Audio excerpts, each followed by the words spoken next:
ಭಗವತೆ ವಾಸುದೇವಾಯ ನಮಃ. ನಮಸ್ಕಾರ ಸ್ನೇಹಿತರೆ, welcome to VRL astro and Ayur 369 YouTube channel. ಇವತ್ತಿನ ದಿನ ಪಂಚತತ್ವಗಳಾದಂತಹ ಆಕಾಶ ತತ್ವ, ಪೃಥ್ವಿ ತತ್ವ, ಜಲತತ್ವ, ವಾಯುತತ್ವ, ಅಗ್ನಿ ತತ್ವ, ಈ ತತ್ವಗಳಿಗೂ 12 ರಾಶಿಗಳಿಗೂ ಇರುವಂತಹ ಸಂಬಂಧ ಏನು, ಈ ಪಂಚತತ್ವಗಳು ಮತ್ತು 12 ರಾಶಿಗಳ ಮೇಲೆ ಹೇಗೆ ಪ್ರಭಾವವನ್ನು ಬೀರುತ್ತವೆ, ಪ್ರತಿಯೊಬ್ಬ ರಾಶಿಯವರು ಸಹ ಜನರು ಸಹ ಒಬ್ಬರಿಗಿಂತ ಇನ್ನೊಬ್ಬರು ವಿಭಿನ್ನವಾಗಿರ್ತಾರೆ, ಅಂದರೆ ಡಿಫ್ರೆಂಟ್ ಆಗಿರ್ತಾರೆ. ಡಿಫ್ರೆಂಟ್ ಥಾಟ್ ಪ್ರಾಸೆಸ್ ಇರುತ್ತೆ, ಡಿಫ್ರೆಂಟ್ ಟೇಸ್ಟ್ ಇರುತ್ತೆ. ಮತ್ತು ಈ 12 ರಾಶಿಗಳ ಗುಣಲಕ್ಷಣಗಳು, ಅವರ ನೇಚರ್ ಹೇಗಿರುತ್ತೆ, ಲೈಫ್ ಸ್ಟೈಲ್ ಹೇಗಿರುತ್ತೆ, ಈ ಪಂಚತತ್ವಗಳ ಜೊತೆ ಹೇಗೆ ಕನೆಕ್ಟ್ ಆಗ್ತಾರೆ ಈ 12 ರಾಶಿಯವರು ಅನ್ನುವಂಥ ವಿಷಯಗಳನ್ನು ಈ ದಿನ ತಿಳಿಸ್ಕೊಡ್ಲಿದ್ದೇನೆ. ಪಂಚತತ್ವಗಳಲ್ಲಿ 4 ತತ್ವಗಳ ಆಧಾರದ ಮೇಲೆ ರಾಶಿಗಳ ವಿಂಗಡಣೆಯನ್ನು ಮಾಡಿದ್ದಾರೆ. ಆಕಾಶ ತತ್ವ ಎಲ್ಲ ರಾಶಿಗಳ ಮೇಲೂ ಪ್ರಭಾವವನ್ನು ಬೀರುವ ಕಾರಣದಿಂದಾಗಿ ಅದನ್ನು ಬಿಟ್ಟು ಅಗ್ನಿ ತತ್ವ, ಪೃಥ್ವಿ ತತ್ವ, ವಾಯುತತ್ವ ಹಾಗೂ ಜಲತತ್ವ, ಈ 4 ತತ್ವಗಳಲ್ಲಿ 12 ರಾಶಿಗಳನ್ನು ವಿಂಗಡಣೆಯನ್ನು ಮಾಡಿದ್ದಾರೆ. ಈ ತತ್ವಗಳಿಂದ ಆ ರಾಶಿಯ ವ್ಯಕ್ತಿಗಳಲ್ಲಿ ಎಕ್ಸ್ಟ್ರಾ ಕ್ವಾಲಿಟೀಸನ್ನು ನಾವು ಕಾಣಬಹುದು. ಈ ವಿಡಿಯೋ ನೋಡಿದ ಮೇಲೆ ನಿಮ್ಮನ್ನು ನೀವು ತುಂಬ ಚೆನ್ನಾಗಿ ಅರ್ಥ ಮಾಡ್ಕೊಳ್ಬಹುದು. ಮೊದಲನೆಯದಾಗಿ ಜಲತತ್ವದಲ್ಲಿ ಬರುವಂತಹ ರಾಶಿಗಳು ಯಾವ್ಯಾವುದು ಅಂತ ನೋಡೋದಾದರೆ ಕರ್ಕಾಟಕ ರಾಶಿ, ವೃಶ್ಚಿಕ ರಾಶಿ ಮತ್ತು ಮೀನರಾಶಿ. ಈ 3 ರಾಶಿಗಳಲ್ಲಿ ನಿಮ್ಮ ರಾಶಿ ಇದ್ದರೆ ನೀವು ಜಲತತ್ವ ರಾಶಿಯ ಕ್ಯಾಟಗರಿಯಲ್ಲಿ ಬರ್ತೀರಾ. ಕರ್ಕಾಟಕ ರಾಶಿಯ ಪ್ರಾಣಿ ಕ್ರ್ಯಾಬ್ ಅಂದರೆ ಏಡಿಕಾಯಿ ಆಗಿರುತ್ತೆ. ವೃಶ್ಚಿಕ ರಾಶಿಯ ಪ್ರಾಣಿ ಚೇಳು. ಮೀನರಾಶಿಯ ಸಿಂಬಲ್ ಮೀನು ಅಂದರೆ ಮೀನು ಇದರ ಪ್ರಾಣಿಯಾಗಿರುತ್ತೆ. ನೀರಿನ ಜೊತೆಗೆ ಸಂಬಂಧವನ್ನು ಈ 3 ಪ್ರಾಣಿಗಳು ಹೊಂದಿರುವ ಕಾರಣದಿಂದ ಈ 3 ರಾಶಿಗಳನ್ನು ಜಲತತ್ವ ರಾಶಿಗಳಾಗಿ ವಿಂಗಡಣೆಯನ್ನು ಮಾಡಿದ್ದಾರೆ. ಜಲತತ್ವ ರಾಶಿಯಾದ ಕಾರಣ ಈ 3 ರಾಶಿಯ ಜನರನ್ನು ಯಾರಾದರೂ ನೋಡಿದರೆ ನಿಮ್ಮ ಕಡೆ ಬೇಗ ಆಕರ್ಷಿತರಾಗ್ತಾರೆ, ಅಂದರೆ ಅಟ್ರಾಕ್ಟಿವ್ ಬೇಗ ಮಾಡುವಂತಹ ಗುಣವನ್ನು ಈ ರಾಶಿಯವರು ಹೊಂದಿದ್ದಾರೆ.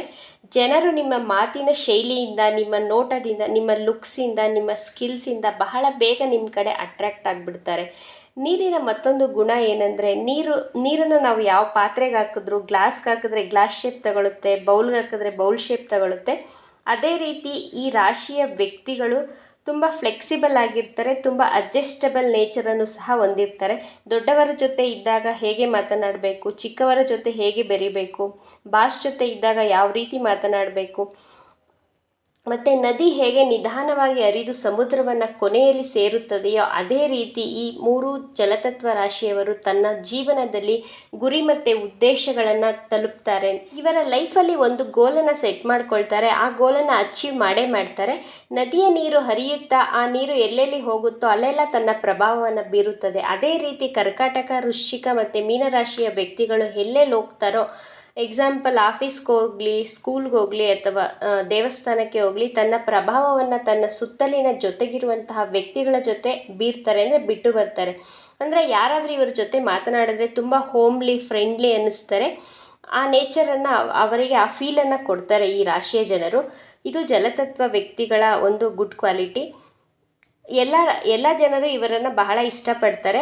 ಇವರು ಬಹಳ ಹೋಮ್ಲಿ ಆಗಿರ್ತಾರೆ ಮತ್ತು ಫ್ರೆಂಡ್ಲಿ ಆಗಿರ್ತಾರೆ, ಎಲ್ಲರ ಜೊತೆ ಬೆರೆತು ಮಾತನಾಡ್ತಾರೆ. ಈ ಜಲತತ್ವ ರಾಶಿಯವರ ಇನ್ನೊಂದು ಸ್ಪೆಷಲ್ ಗುಣ ಎಮೋಷ್ನಲ್ ಆಗಿರ್ತಾರೆ. ಇವರು ತುಂಬ ಕೇರಿಂಗ್ ನೇಚರನ್ನು ಸಹ ಹೊಂದಿರ್ತಾರೆ. ಇವರು ಯಾವ ವ್ಯಕ್ತಿಗಳ ಜೊತೆಗೆ ಮಾತನಾಡಿದ್ರು ಬೇಗ ಅವರ ಜೊತೆ ಕನೆಕ್ಟ್ ಆಗಿಬಿಡ್ತಾರೆ. ಆ ವ್ಯಕ್ತಿಗಳು ಬಿಟ್ಟು ಹೋದಾಗ, ಇವರಿಂದ ದೂರ ಆದಾಗ ಎಮೋಷ್ನಲಿ ಬಹಳ ವೀಕ್ ಆಗಿಬಿಡ್ತಾರೆ, ತುಂಬ ದುಃಖವನ್ನು ಸಹ ಪಡ್ತಾರೆ ಮತ್ತು ಬಹಳ ಭಾವನಾ ಜೀವಿಗಳಾಗಿರ್ತಾರೆ ಈ ರಾಶಿಯವರು.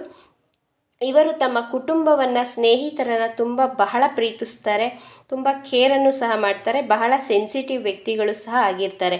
ಇವರಿಗೆ ಕೋಪನೂ ಬರುತ್ತೆ. ಇವರಿಗೂ ಸಹ ಜನರ ಮೇಲೆ ರಿವೆಂಜನ್ನು ಸಹ ತಗೊಳ್ತಾರೆ, ಅಂತಹ ಗುಣ ಸಹ ಇವರಲ್ಲಿ ಕಾಣಬಹುದು. ಇವರು ಬಹಳ ಚಿಕ್ಕ ವಯಸ್ಸಿನಲ್ಲಿಯೇ ತನ್ನ ಕುಟುಂಬದ ಜವಾಬ್ದಾರಿಯನ್ನು ತನ್ನ ಹೆಗಲಿಗೆ ಹಾಕ್ಕೊಳ್ತಾರೆ, ಅಂದರೆ ರೆಸ್ಪಾನ್ಸಿಬಿಲಿಟಿಯನ್ನು ಚಿಕ್ಕ ವಯಸ್ಸಿಗೆ ಬಹಳ ಚೆನ್ನಾಗಿ ನಿಭಾಯಿಸುವಂತಹ ಕ್ವಾಲಿಟಿ ಈ ಜಲತತ್ವ ರಾಶಿಯ ವ್ಯಕ್ತಿಗಳಲ್ಲಿ ನಾವು ಕಾಣಬಹುದು. ಮುಂದಿನ ರಾಶಿಗಳು ಮೇಷರಾಶಿ, ಸಿಂಹರಾಶಿ, ಧನುರಾಶಿ. ಈ 3 ರಾಶಿಗಳು ಅಗ್ನಿ ತತ್ವದ ರಾಶಿಗಳಲ್ಲಿ ಬರುತ್ತೆ. ಈ 3 ರಾಶಿಯ ವ್ಯಕ್ತಿಗಳು ಅಗ್ನಿಯಂತೆ ಇರ್ತಾರೆ, ಅಂದರೆ ಬೆಂಕಿ ಥರ ಇರ್ತಾರೆ.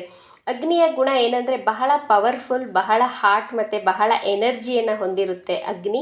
ಇದೇ ರೀತಿ ಈ ಅಗ್ನಿತತ್ವ ರಾಶಿಯವರು ಸಹ ಬಹಳ ಬೇಗ ಕೋಪವನ್ನು ಸಹ ಮಾಡ್ಕೊಳ್ತಾರೆ, ಅಧಿಕಾರವನ್ನು ಚಲಾಯಿಸ್ತಾರೆ. ತನ್ನ ಕುಟುಂಬದವರ ಮೇಲಾಗಲಿ, ತನ್ನ ಸ್ನೇಹಿತರು, ತನ್ನ ಸುತ್ತಮುತ್ತಲಿನ ವ್ಯಕ್ತಿಗಳ ಮೇಲೆ ತನ್ನದೇ ಅಧಿಕಾರವನ್ನು ಚಲಾಯಿಸುವಂತಹ ಗುಣವನ್ನು ಹೊಂದಿರ್ತಾರೆ. ಬಹಳ ಹಠವಾದಿಗಳಾಗಿರ್ತಾರೆ, ಬಹಳ ಸ್ಟ್ರೇಟ್ ಫಾರ್ವರ್ಡ್ ಆಗಿರ್ತಾರೆ. ತನ್ನ ಮನಸ್ಸಿನ ಮಾತನ್ನು ಮುಚ್ಚುಮರೆ ಇಲ್ಲದೆ ಹಿಂದೆ ಮುಂದೆ ಯೋಚನೆ ಮಾಡದೆ ಮುಖದ ಮೇಲೆ ಸ್ಟ್ರೈಟ್ ಫಾರ್ವರ್ಡ್ ಆಗಿ ಹೇಳುವಂತಹ ಧೈರ್ಯವಂತರು ಇವರಾಗಿರ್ತಾರೆ. ತುಂಬ ಎನರ್ಜಿ ಇರುತ್ತೆ ಈ ವ್ಯಕ್ತಿಗಳಲ್ಲಿ. ಇವರ ಲೈಫಲ್ಲೇ ಆಗಲಿ, ಜಾಬಲ್ಲೇ ಆಗಲಿ ಫೇಲ್ಯೂರ್ಸ್ ಆದರೆ ತುಂಬ ತಲೆ ಕೆಡಿಸ್ಕೊಳ್ಳೋದಿಲ್ಲ, ಬೌನ್ಸ್ ಬ್ಯಾಕ್ ಆಗಿಬಿಡ್ತಾರೆ. ಅಂದರೆ ತುಂಬ ಬ್ಯಾಕಪ್ ಆಗ್ತಾರೆ, ತಲೆ ಕೆಡಿಸ್ಕೋಬಾರ್ದು ಅಂತ ತುಂಬ ಬೌನ್ಸ್ ಬ್ಯಾಕ್ ಆಗ್ತಾರೆ. ತುಂಬ ಧೈರ್ಯವಂತರಾಗಿರ್ತಾರೆ, ಹಿಡಿದ ಕೆಲಸವನ್ನು ಸಾಧಿಸುವಂತಹ ಛಲಗಾರರಾಗಿರ್ತಾರೆ. ಇವರಲ್ಲಿ ಲೀಡರ್ಶಿಪ್ ಕ್ವಾಲಿಟಿಯನ್ನು ಸಹ ನಾವು ಕಾಣಬಹುದು. ಇವರು ಓದೋದ್ರಲ್ಲಾಗಲಿ ಬರೆಯೋದ್ರಲ್ಲಾಗಲಿ ತುಂಬ ಬುದ್ಧಿವಂತರು. ಸ್ಪೋರ್ಟ್ಸಲ್ಲೂ ಸಹ ತುಂಬ ಎನರ್ಜಿಟಿಕ್ ಆಗಿರ್ತಾರೆ. ಮಲ್ಟಿ ಟಾಸ್ಕ್ ಮಾಡುವಂತಹ ವ್ಯಕ್ತಿಗಳು ಒಂದೇ ಸಮಯದಲ್ಲಿ 2 ಅಥವಾ 3 ಕೆಲಸಗಳನ್ನು ಒಟ್ಟೊಟ್ಟಿಗೆ ಮಾಡುವಂತಹ ಆ್ಯಕ್ಟಿವ್ ವ್ಯಕ್ತಿಗಳಾಗಿರ್ತಾರೆ ಈ ಅಗ್ನಿತತ್ವ ರಾಶಿಯವರು. ಆದರೆ ಇವರ ಫುಡ್ ಹ್ಯಾಬಿಟ್ ಚೆನ್ನಾಗಿರಲ್ಲ. ಬಹಳ ಟೇಸ್ಟಿ ಫುಡ್ಡನ್ನು ಇಷ್ಟಪಟ್ಟು ತಿನ್ನುವ ಕಾರಣದಿಂದಾಗಿ ಇವರಿಗೆ ಹೆಲ್ತ್ ಪ್ರಾಬ್ಲಮ್ಸ್ ಅಂದರೆ ಡೈಜೆಷನ್ ಇಶ್ಯೂಸ್ ಕಾಣಬಹುದು. ಅಗ್ನಿತತ್ವ ರಾಶಿಯವರು ಆಪರ್ಚುನಿಟೀಸ್ಗೋಸ್ಕರ ಕಾಯೋದಿಲ್ಲ, ತಾನೇ ಸ್ವತಃ ಆಪರ್ಚುನಿಟೀಸನ್ನು ಕ್ರಿಯೇಟ್ ಮಾಡಿಕೊಳ್ಳುವಂತಹ ಸ್ಪೆಷಲ್ ಕ್ವಾಲಿಟಿ ಇವರಲ್ಲಿರುತ್ತೆ. ಈ ರಾಶಿಯವರು ಹಣ ಖರ್ಚು ಮಾಡೋದರಲ್ಲಿ ಎತ್ತಿದ ಕೈ. ಜಿಪುಣತನ ಮಾಡೋದು ಇವರಿಗೆ ಸ್ವಲ್ಪನೂ ಗೊತ್ತೇ ಇಲ್ಲ. ಇವರ ಕೈಯಲ್ಲಿ ಹಣ ಬಹಳ ಬೇಗ ಖರ್ಚಾಗ್ಬಿಡುತ್ತೆ, ಕೈಯಲ್ಲಿ ಹಣ ನಿಲ್ಲೋದೇ ಇಲ್ಲ. ಇವರ ಮನೆಯವರು ಸಹ ಇವರಿಗೆ ಇದೇ ಕಂಪ್ಲೇಂಟ್ ಮಾಡ್ತಿರ್ತಾರೆ, ನಿಮ್ಮ ಕೈ ದೊಡ್ಡದು, ಸ್ವಲ್ಪ ಹಳೆದು ತೂಗಿ ಖರ್ಚು ಮಾಡೋದನ್ನು ಕಲ್ತ್ಕೊಳ್ಳಿ ಅಂತ ಸಜೆಷನ್ ಸಹ ಕೊಡ್ತಿರ್ತಾರೆ. ಬಟ್ ಇವರಿಗೆ ಜಿಪುಣತನ ಮಾಡಲು ಬರೋದೇ ಇಲ್ಲ. ಟೈಮನ್ನು ಬಹಳ ಚೆನ್ನಾಗಿ ಫಾಲೋ ಮಾಡ್ತಾರೆ. ತುಂಬ ಟೈಮ್ ಸೆನ್ಸ್ ಇರುತ್ತೆ ಈ ಅಗ್ನಿತತ್ವ ರಾಶಿಯವರಲ್ಲಿ. ಹಾಗೂ ಹೇಳಿದ ಮಾತಿನ ಹಾಗೆ ನಡೆದುಕೊಳ್ತಾರೆ. ಇವರಿಗೆ 30 ವರ್ಷ ಆದ ನಂತರ ಆಧ್ಯಾತ್ಮಿಕದ ಕಡೆ ಆಕರ್ಷಿತರಾಗ್ತಾರೆ. ಈ ರಾಶಿಯವರು ಮ್ಯೂಸಿಕ್ಕನ್ನು ಸಹ ಇಷ್ಟಪಟ್ಟು ಕೇಳ್ತಾರೆ. ಮ್ಯೂಸಿಕ್ ಅಂದರೆ ತುಂಬ ಇಷ್ಟಪಟ್ಟು ಎಂಜಾಯ್ ಸಹ ಮಾಡ್ತಾರೆ. ಈ 3 ರಾಶಿಯವರು ವೆರಿ ಪ್ಯಾಷನೇಟ್ ವ್ಯಕ್ತಿಗಳಾಗಿರ್ತಾರೆ. ಪ್ರೀತಿಯಲ್ಲೂ ಸಹ ತುಂಬ ಪ್ಯಾಷನೇಟಿವ್ ಪರ್ಸನ್ ಆಗಿರ್ತಾರೆ ಅಂತ ಹೇಳಬಹುದು. ಮುಂದಿನ ರಾಶಿಗಳ ಬಗ್ಗೆ ನೋಡೋಣ. ವಾಯುತತ್ವ ರಾಶಿಯ ಬಗ್ಗೆ ನೋಡೋಣ. ಇವಾಗ ಮಿಥುನ ರಾಶಿ, ತುಲಾ ರಾಶಿ ಮತ್ತು ಕುಂಭ ರಾಶಿ, ಈ 3 ರಾಶಿಯ ಜನರು ವಾಯುತತ್ವ ರಾಶಿಯಲ್ಲಿ ಬರ್ತಾರೆ. ವಾಯುವಿನ ಗುಣ ಏನು? ಎಲ್ಲ ಕಡೆ ಬೀಸುತ್ತೆ ಗಾಳಿ ಅಲ್ವಾ, ಅದೇ ರೀತಿ ಈ 3 ರಾಶಿಯ ವ್ಯಕ್ತಿಗಳು ಎಲ್ಲರ ಜೊತೆ ಮಿಂಗಲ್ ಆಗ್ತಾರೆ. ಬಹಳ ಬೇಗ ಹೊಂದಿಕೊಳ್ಳುವಂತಹ ಗುಣ ಇರುತ್ತೆ. ತುಂಬ ಫ್ರೆಂಡ್ಲಿ ಆಗಿರ್ತಾರೆ, ಬಹಳ ಒಳ್ಳೆ ಮಾತುಗಾರರಾಗಿರ್ತಾರೆ. ಒಳ್ಳೆ ಕಮ್ಯುನಿಕೇಷನ್ ಸ್ಕಿಲ್ಸನ್ನು ಇವರಲ್ಲಿ ನಾವು ಕಾಣಬಹುದು. ಇವರು ತುಂಬ ಕ್ರಿಯೇಟಿವ್ ಆಗಿರ್ತಾರೆ. ತುಂಬ ಆ್ಯಕ್ಟಿಂಗು ಆ್ಯಕ್ಟರ್ಸ್ ಎಲ್ಲ ಇದೇ ರಾಶಿಯಲ್ಲಿ ಹುಟ್ಟಿರ್ತಾರೆ. ತುಂಬ ಜನ ತುಂಬ ಸೀಕ್ರೆಟಿವ್ ಪರ್ಸನ್ ಸಹ ಆಗಿರ್ತಾರೆ. ಬೇರೆಯವರ ಸೀಕ್ರೆಟ್ಗಳನ್ನು ತಿಳಿದುಕೊಳ್ಳಲು ಪ್ರಯತ್ನವನ್ನು ಪಡ್ತಾರೆ, ಆದರೆ ಇವರ ಗುಟ್ಟುಗಳನ್ನು ಬಿಟ್ಕೊಡೋದಿಲ್ಲ. ಇವರ ಇಮ್ಯಾಜಿನೇಷನ್ ಪವರ್ ತುಂಬ ಚೆನ್ನಾಗಿರುತ್ತೆ. ತುಂಬ ಲಾಜಿಕಲ್ ಪರ್ಸನ್ ಆಗಿರ್ತಾರೆ ಇವರು. ಆಪೋಸಿಟ್ ಪರ್ಸನ್ಸನ್ನು ಬಹಳ ಕನ್ಫ್ಯೂಸನ್ನು ಮಾಡುವಂತಹ ಗುಣವನ್ನು ಸಹ ಹೊಂದಿರ್ತಾರೆ. ಇವರಿಗೆ ಟ್ರಾವೆಲ್ ಮಾಡೋದು, ಟ್ರಕ್ಕಿಂಗ್ ಅಂದರೆ ಬಹಳ ಇಷ್ಟಪಟ್ಟು ಮಾಡ್ತಾರೆ ಅದನ್ನೆಲ್ಲ. ಇವರಿಗೆ ಫ್ರೆಂಡ್ಸ್ ಅಂದರೆ ಬಹಳ ಇಷ್ಟ. ಜನರನ್ನು ತನ್ನ ಮಾತಿನಿಂದ ಬಹಳ ಬೇಗ ಇಂಪ್ರೆಸ್ ಮಾಡುವಂತಹ ಕ್ವಾಲಿಟಿ ಇವರಲ್ಲಿ ಕಾಣಬಹುದು. ಇವರಿಗೆ ನೀವು ಅವರ ಜೊತೆ ಮಾತನಾಡಬೇಕು, ಅವರ ಜೊತೆ ನೀವು ಮಾತನಾಡಬಾರ್ದು, ಇವರ ಜೊತೆ ಮಾತನಾಡಬಾರ್ದು ಅಂದರೆ ಇವರಿಗೆ ಇಷ್ಟ ಆಗೋದಿಲ್ಲ. ಅವರನ್ನು ಕಟ್ಟಿ ಹಾಕೋದಕ್ಕೆ ಯಾರ ಕೈಲೂ ಸಾಧ್ಯನೇ ಇಲ್ಲ. ಗಾಳಿನ ಯಾರಾದರೂ ಕಟ್ಟಿ ಹಾಕಲು ಸಾಧ್ಯವೇ? ಅದೇ ರೀತಿ ಈ ವಾಯುತತ್ವ ರಾಶಿಯವರನ್ನು ಯಾರೂ ಕಂಟ್ರೋಲ್ ಮಾಡೋಕ್ಕೆ ಸಾಧ್ಯನೇ ಇಲ್ಲ. ಇವರು ತುಂಬ ಎಕ್ಸ್ಟ್ರೋವರ್ಟ್ ಪರ್ಸನ್ ಆಗಿರ್ತಾರೆ. ಸ್ಪೋರ್ಟ್ಸ್ನಲ್ಲೂ ಸಹ ಬಹಳ ಇಂಟ್ರೆಸ್ಟ್ ಇರುತ್ತೆ ಈ ವ್ಯಕ್ತಿಗಳಿಗೆ. ಒಂದೇ ಕಡೆ ಕೂತ್ಕೊಳ್ಳೋ ವ್ಯಕ್ತಿಗಳೇ ಇವರಲ್ಲ. ಕೇಳದೇನೆ ಬೇರೆಯವರಿಗೆ ಸಲಹೆಗಳನ್ನು ಕೊಡ್ತಾರೆ. ಅಂದರೆ ನೀವು ಕೇಳೋದೇ ಬೇಡ, ಒಂದು ಪ್ರಾಬ್ಲಮ್ ಇದೆ ನನಗೆ ಅಂತ ಕಾಲ್ ಮಾಡಿದ್ರೆ ಸಾಕು, ಸಜೆಷನ್ ಮೇಲೆ ಸಜೆಷನ್ ಕೊಡ್ತಾನೆ ಇರ್ತಾರೆ.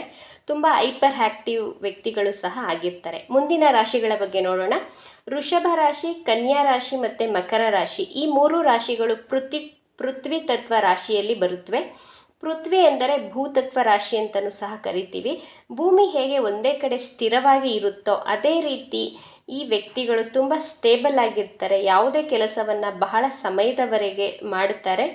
ಇವರು ಹಾರ್ಡ್ ವರ್ಕರ್ ಆಗಿರ್ತಾರೆ. ತುಂಬ ಶಾರ್ಪ್ ಇಂಟೆಲಿಜೆಂಟ್ ಪರ್ಸನ್ ಆಗಿರ್ತಾರೆ. ಇವರು ಓದುವುದರಲ್ಲೂ ಸಹ ಬಹಳ ಕಷ್ಟಪಟ್ಟು ಓದ್ತಾರೆ. ಆದ್ದರಿಂದ ಎಂತಹ ಕಾಂಪಿಟೇಟಿವ್ ಎಕ್ಸಾಮನ್ನೇ ಆಗಲಿ ಬಹಳ ಸುಲಭವಾಗಿ ಕ್ಲಿಯರ್ ಮಾಡ್ಕೊಳ್ತಾರೆ. ಅಂದರೆ ಬಹಳ ಬೇಗ ಕ್ಲಿಯರ್ ಮಾಡ್ಕೋತಾರೆ. ಈ ರಾಶಿಯವರು ಯಾರನ್ನಾದರೂ ಪ್ರೀತಿ ಮಾಡಿದ್ರೆ ಅವರ ಜೊತೆಗೆ ಕಮಿಟ್ ಆಗ್ತಾರೆ, ಅಂದರೆ ಅವರನ್ನೇ ಪ್ರೀತಿಸ್ತಾರೆ ಕೊನೆವರೆಗೂ. ಇವಿಷ್ಟು ವಿಚಾರಗಳು ಪಂಚತತ್ವ ರಾಶಿ ಹಾಗೂ 12 ರಾಶಿಗಳ ಸಂಬಂಧ ಹಾಗೂ ಗುಣಲಕ್ಷಣಗಳಾಗಿತ್ತು. ನಾನು 12 ರಾಶಿಗಳ ವಿಡಿಯೋವನ್ನು ಸಪ್ರೇಟಾಗಿ ಮಾಡಿ ನನ್ನ ಚಾನಲ್ನಲ್ಲಿ ಅಪ್ಲೋಡ್ ಮಾಡಿದ್ದೇನೆ. ಯಾರು ಆ ವಿಡಿಯೋವನ್ನು ನೋಡಿಲ್ವೋ ನಾನು ಆ ವಿಡಿಯೋಗಳ ಲಿಂಕನ್ನು ಡಿಸ್ಕ್ರಿಪ್ಷನ್ ಬಾಕ್ಸ್ನಲ್ಲಿ ಹಾಕಿರ್ತೇನೆ, ಹೋಗಿ ನೋಡಿ. ಈ ವಿಡಿಯೋ ಇಷ್ಟ ಆಗಿದೆ ಅಂತ ಭಾವಿಸ್ತೇನೆ. ಇಷ್ಟ ಆಗಿದ್ರೆ ನಮ್ಮ ಚಾನಲನ್ನು ತಪ್ಪದೆ ಸಬ್ಸ್ಕ್ರೈಬ್ ಮಾಡ್ಕೊಳ್ಳಿ. ಈ ವಿಡಿಯೋಗೆ ಒಂದು ಲೈಕ್ ಕೊಡೋದನ್ನು ಮರಿಬೇಡಿ. ನಿಮ್ಮ ಅಭಿಪ್ರಾಯಗಳನ್ನು ನಮಗೆ ಕಮೆಂಟ್ ಬಾಕ್ಸ್ನಲ್ಲಿ ತಿಳಿಸಿ. ಈ ವಿಡಿಯೋವನ್ನು ನಿಮ್ಮ ಫ್ರೆಂಡ್ಸ್ ಆ್ಯಂಡ್ ಫ್ಯಾಮಿಲಿ ಗ್ರೂಪಲ್ಲಿ ಹೆಚ್ಚು ಶೇರ್ ಮಾಡಿ. Thank you friends.